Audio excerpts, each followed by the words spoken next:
Welcome to the Dr. Rcraft CSS Margin tutorial. The CSS Margin properties allow you to change how much area is cleared around an element's border, padding, and content.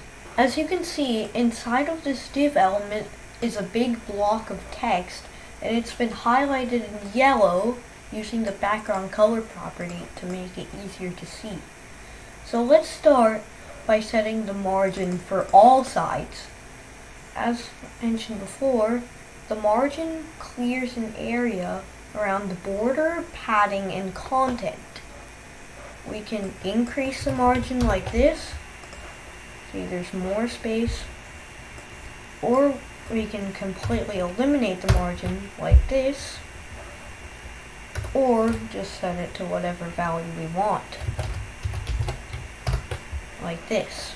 Now let's set the margin for multiple sides of an element.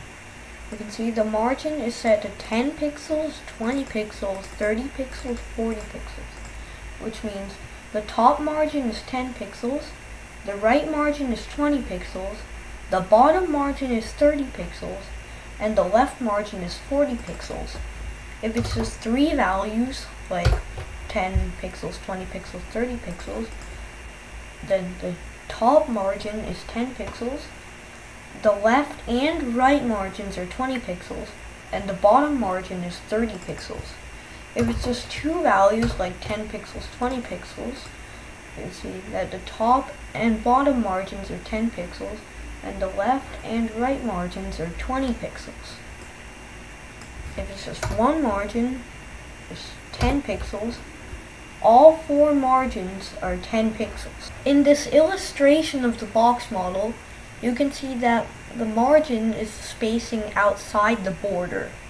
The border wraps around the padding and content, and padding is the space outside the content, which we'll learn about in the next tutorial.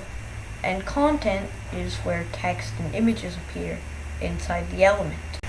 This concludes the CSS Margin tutorial. Thank you very much for watching.